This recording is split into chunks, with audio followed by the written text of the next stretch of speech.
¿Querías decir algo? Sí, esta es la visión de Ezequiel, ¿no es correcto? Sí, es correcto, sí. Ezequiel ve el simbolismo, Claro. y ese simbolismo su aplicación en el plano físico es lo que estamos estudiando hoy.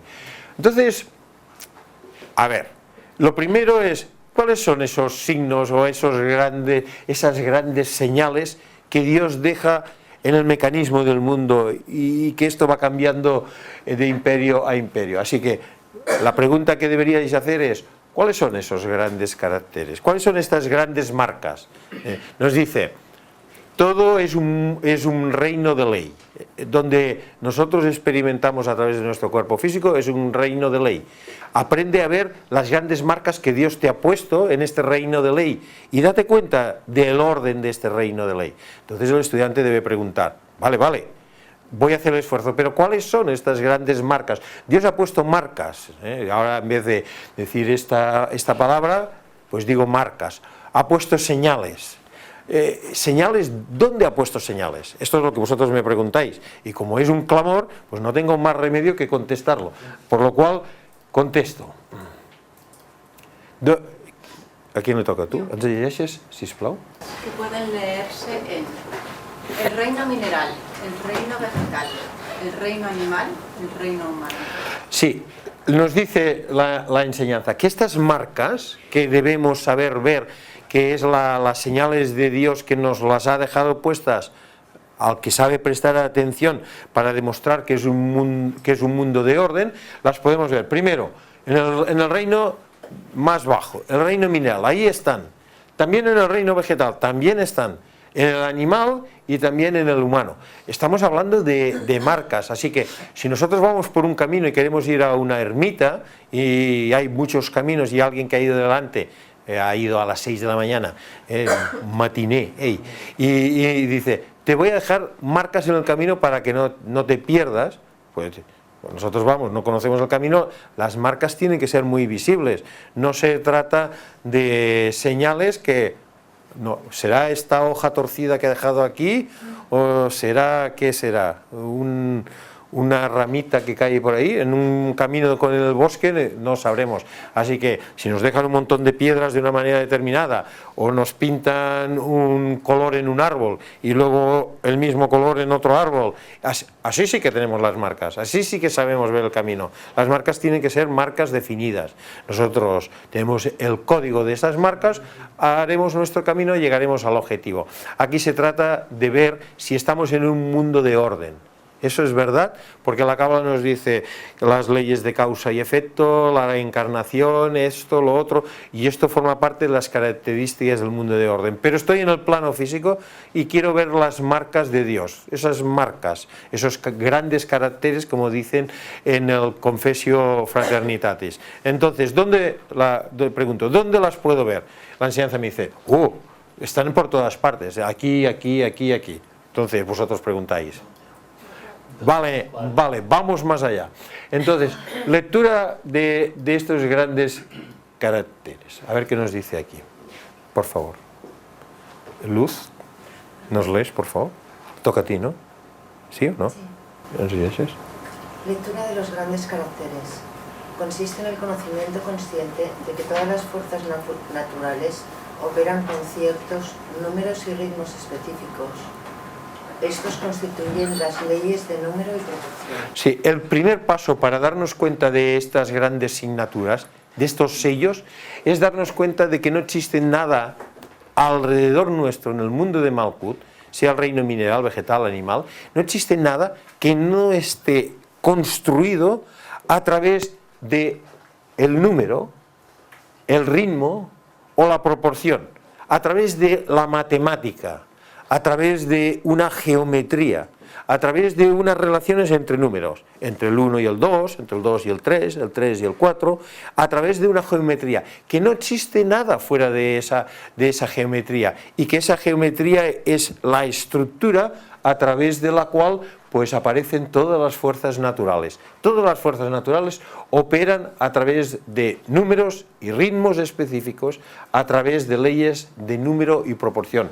Y aquí tenemos, pues ya nos gustaría tenerlo ahí, tenemos un gran órgano, y este gran aparato musical, pues dependiendo de la longitud de sus tubos y de la longitud de sus cuerdas y de las proporciones estrictamente matemáticas que permiten vibrar más o vibrar menos en una relación absolutamente numérica, pues emiten unos sonidos, emiten otros, emiten unas melodías que son agradables a la vida. Detrás de toda esa música celestial encontramos que existen leyes matemáticas de la más estricta y pura naturaleza de la matemática, y también geométricas en relación a las dimensiones de los tubos, las vibraciones, etcétera, que hay en las cuerdas, todos estos componentes. Cuando nosotros estamos viendo esto, pues automáticamente hacemos lo que ya hicieron antiguos, como este diagrama de un antiguo estudiante espiritual llamado Flood, que decía que todo el universo era como un aparato musical, y que desde el Sol a los planetas pues vibraban como vibran pues en un piano las diferentes notas, y que el universo entero constituía la expresión de una música del mundo relacionadas con leyes de número y proporción. Pero vamos a adentrarnos un poco más en esto y vamos a observar entonces en el mundo de lo pequeño. Vamos a entrar ahora a las diatomeas. ¿Qué son las diatomeas? Vamos a biología y estudiemos un poquito, o ciencias naturales, estudiemos un poquito esto. También tengo que decir una cosa. La clase la he intentado presentar desde que se efectuó, la construí hasta ahora, y a través de todas las cursos, desde un punto de vista muy sencillo. Así que aunque podríamos adentrarnos muchísimo en cada uno de estos temas, es solamente una mirada que luego nos permita profundizar. Así que lo que está puesto aquí es para un nivel simple de comprensión, ¿de acuerdo? Pero es cierto, no está nivelado ni nada. Así que leamos. No sé. ¿Qué son esto de las diatomeas? A ver, por favor, ¿me lo explicas? Son plantas acuáticas unicelulares. Son una sola célula, viven en el agua. Esto está aumentado, evidentemente. Un solo litro de agua contiene cientos de miles de diatomeas. Mogollón. En sus cuerpos muestran todos los ritmos numéricos característicos de la naturaleza. Sí, constituyen el famoso plancton, etcétera, pero son organismos vivos, pertenecen a la clasificación de ser de una sola célula, y tienen que ver con lo que se llama también la biomasa vegetal, como si dijéramos la hierba que flota en el agua de los grandes océanos y mares, pero que no es hierba porque la hierba es pluricelular, sino que es unicelular. Sin embargo, esta biomasa vegetal unicelular, que da vida y que da expresión de vitalidad a los mares, es absolutamente geométrica, y esto nos interesa. Entonces, sisplau.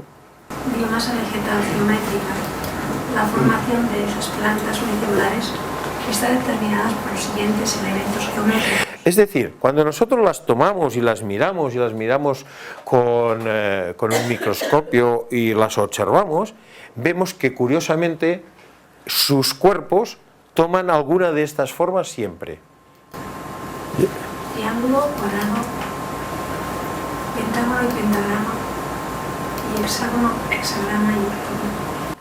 Es decir, no construyen sus cuerpos de una manera cualquiera, sino que al ser tan simples, cuando esta biomasa, esa masa viva tan pequeña, toma una forma, o bien la forma o es un triángulo, como aquí vemos un triángulo, o es un cuadrado, o es un pentágono, un pentagrama, un hexágono, un hexagrama, un octógono, o se encierra en combinaciones o de estas figuras o en figuras que circunscriben a estas otras figuras. Pero sus cuerpos, cuando hemos descendido a una expresión de lo que es el cuerpo que permite una vida tan simple, siempre son figuras absolutamente geométricas.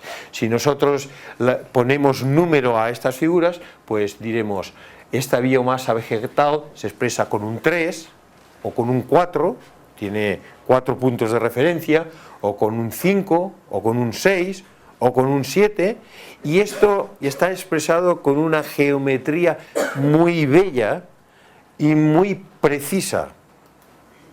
Aquí tenemos las praderas estas invisibles, una fotografía extraída de internet de cómo están todas ellas construyendo con unas formas geométricas muy específicas.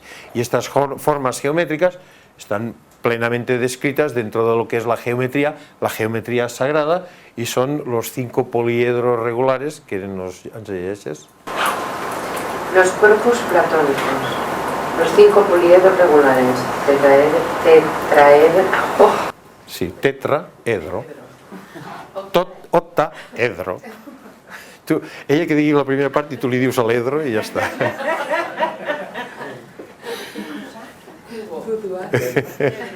Cubo es fácil. Icosaedro, dodecaedro. Sí, evidentemente aquí nos podríamos detener mucho tiempo, pero que nos quede solamente el concepto, y luego vosotros investigáis y trabajáis con esto tanto como queráis, que el concepto que vamos a establecer aquí, y la memoria de que esto a veces, en alguna de las facetas de la historia de las escuelas de desenvolvimiento espiritual, ha sido las primeras asignaturas que ha tenido que estudiar el estudiante espiritual.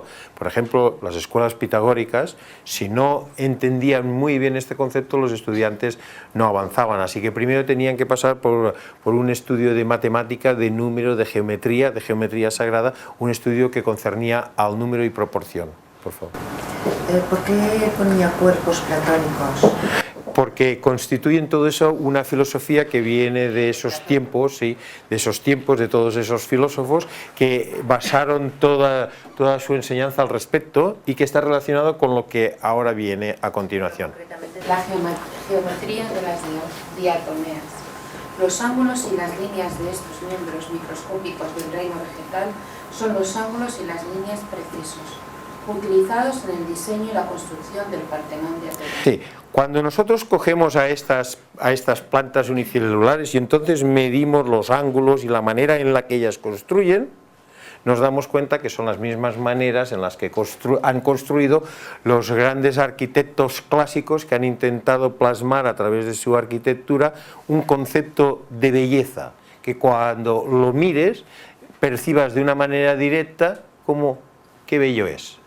Este concepto de belleza, que es instantáneo, tiene que ver con una geometría muy exacta y con unas leyes muy matemáticas relacionadas con el número y la proporción. Y aquí pone el Partenón de Atenas, es decir, los mismos ángulos, las mismas líneas, las mismas relaciones de geometría y de número que utilizan esas mini plantitas que flotan en el mar, cuando los utilizan los grandes arquitectos, como por ejemplo los que hicieron el Partenón de Atenas, que tienen las mismas y precisas relaciones entre sus partes, pues dan una impresión de belleza. Pero esta impresión de belleza no solamente la encontramos en el Partenón, este es el Partenón, pero es una foto de noche y entonces, claro, apenas se ve, sino que también la encontramos, como dice ahí arriba, también en la construcción de la Gran Pirámide, así como en la composición de innumerables obras de los más grandes pintores escultores. Adriana saludándose. Os está diciendo hola. También lo encontramos en la pintura, como por ejemplo en este de Leonardo da Vinci, que es Isabel, y lo encontramos en figuras clásicas y lo encontramos en todas las partes donde la expresión de lo construido tiene que ser tan bellamente hecha que dé una impresión de utilidad y de belleza en relación al motivo de esa comprensión. Es decir, los grandes artistas han utilizado estas mismas proporciones, estos mismos ángulos que han copiado de la naturaleza. Y nosotros aquí tenemos grandes artistas que es harto conocido, que han imitado a la naturaleza, como Gaudí con sus maravillosas obras. Todo nos dice: imita la naturaleza cuando hace estos arcos, cuando hace estas cosas. Esto que es tan apreciado es una copia de la naturaleza. Pero ¿qué quiere decir que es una copia de la naturaleza? Quiere decir que está hecho en las mismas leyes de número y proporción, pero nos falta información y vamos a ver esto de esto que vamos a leer aquí después de dar la palabra a Beto, por favor. ¿Sabes qué? Esto que está diciendo ahora me hace pensar en algo a mí del hebreo. El hebreo en el Gufei Torah, en el cuerpo de la Torah, o sea, todo es perfecto, o sea, hay diuk. El diuk es la precisión, no solamente de cada una de las letras, sino cómo se presenta delante de otra. Eso es cuando... Ahí el relato de las letras. Claro, relata cómo que la Torah estaba escrita y las letras estaban escritas antes de la creación del mundo. Entonces que circulaban y las letras le preguntaban una a otra, si iba adelante. Cada una quería ser la primera. Claro. Veamos esta aplicación que... ¿Nos vas leyendo a quien le toque, por favor? La aplicación más importante de estos numerales y proporciones. No es para... No es para... Aquí. Algo sin vida. Falsas representaciones de la vida. Construcciones de piedra y madera. Sí, esto que son las obras de los grandes pintores, que nosotros las vemos y si podemos ver detrás de ellas veremos que han sido diseñadas con una precisión tan fantástica, una precisión tan hermosa de geometría, de proporción, de número, de sección media y extrema, y dan una sensación de belleza innata cuando nosotros la vemos. Luego podemos apreciar en mayor cantidad las características del arte, las características de la expresión, la técnica de pintura, etcétera, pero ya nos han dado la primera impresión. También las estatuas, por ejemplo, las que vienen del mundo clásico o algunas modernas que también lo tienen, no son más que falsas representaciones de la vida, porque son solamente representaciones de algo que está vivo. Y si bien las diatomeas estaban vivas, ahora tenemos aquí construcciones de piedra y madera. Pero la aplicación más importante de estos números y estas proporciones, estas marcas, son leyes, y estas leyes gobiernan... Entonces, sigue leyendo, David, por favor. Las mismas leyes gobiernan la estructura del cuerpo humano, las relaciones de sus partes, su fisiología y química. Sí, nos dice que si sabemos detectar estas marcas, las podemos ver fuera, podemos ver cómo construye toda la genialidad humana en relación a estas marcas, desde la arquitectura, la pintura, la escultura, la ciencia, etcétera. Tenemos que dar cuenta que también estas mismas marcas, estos mismos caracteres son los que fabrican, crean la estructura del cuerpo físico, las relaciones en nuestro cuerpo físico, su fisiología y su química. Es decir, que lo que nosotros somos está creado en relación a esas mismas leyes, que son leyes de número y proporción. Aquí vemos al hombre de Vitruvio, de Leonardo da Vinci, que intenta transmitirnos este concepto, el concepto de que todo en el ser humano responde a unas poderosas leyes de exacto orden, de exacto sistema en un reino de ley.